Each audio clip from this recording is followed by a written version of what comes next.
Ant-Man has been a long time coming. Slated to be one of the earlier films Marvel was to roll out, it was pushed back year after year until eventually director Edgar Wright left the project for creative reasons. And this is only a couple of months before filming was to begin. Doomed! We all shouted. Doomed! But hey, the wheels kept on turning, Peyton Reed took on directorial duties, and here we are, another Marvel solo movie. And like most of the Marvel solo movies, this masquerades as something other than a standard superhero flick. Like how Iron Man 3 was a technological thriller, The Winter Soldier was considered conspiracy fiction, and Thor the Dark World was magic, elf blood, portal, sci-fi, Lord of the Rings something. Ant-Man is primarily a heist film. The story focuses on the second incarnation of the character, Scott Lang, as played by Paul Rudd, and his abs. He's an ex-con, tasked to steal a vital piece of tech by Michael Douglas's Hank Pym. Look, there is more to it than that. He's a family man, other things do happen in the story, but whatever. Anyways, it turns out that Hank Pym was the original Ant-Man, whose superheroing dates way back to the earlier days of S.H.I.E.L.D., an organization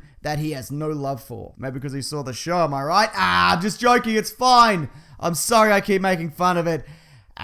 Along the way, all sorts of shenanigans ensue. Laughs are had, and the effects are that of the special variety. On the plus side, as mentioned just then when I mentioned it, Ant-Man is a pretty funny film. Of course, humor is entirely subjective, but regardless, what's here doesn't feel out of place, as it sometimes can in these films. This is mostly down to Paul Rudd and his crew. He's the best, likable, everyday guy in the business. You know, like someone who you'd actually want to have a beer with in real life. Unlike Johnny Depp, who'd be all, ugh, I just hit up this amazing Peruvian restaurant. Shut up, Depp! I'm sick of you with all your scarves and your hats and your bandanas. Give it a bloody rest. Sorry, also Douglas is great, as always. So is Evangeline Lilly as his no-nonsense, I'll punch you in the face daughter. Cameos from other characters from across the decades are welcome. And the villain, who initially seems to go crazy for no reason, well, there actually ends up being an explanation for that. Even if he's not that well fleshed out, like, well, most Marvel villains. Action-wise, yeah, this is something new. The shrinking and expanding element brings a whole different dimension to fight scenes and traversing an environment, and I feel like there's a lot of places they can take this fictional technology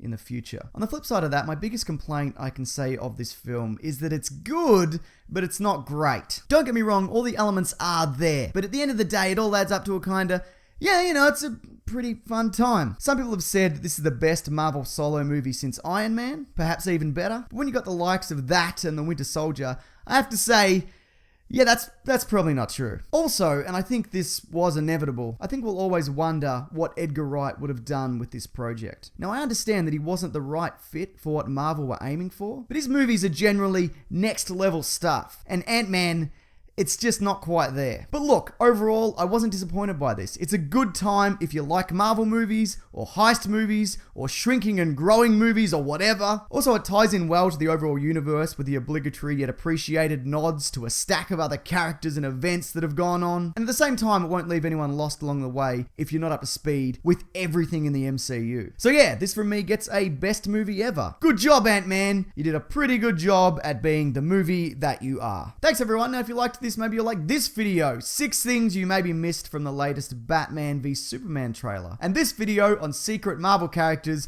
that have been hinted at in films that we've yet to see. Yeah, that's a good enough explanation of that. Also, I have a podcast called The Weekly Planet that covers movies and comics and TV. And once we talked about musicals, because I love musicals, but you know what, it doesn't come up that much, so you know, don't worry about it. If you're interested in any of those things, I'll be sure to link those at the end of this video and below. But what did you think of Ant-Man? And while we're here, what do you consider to be the best Marvel solo movie as of so far? Please leave your thoughts below if you have any thoughts that you would like to leave below. Alright, thanks everyone, take care.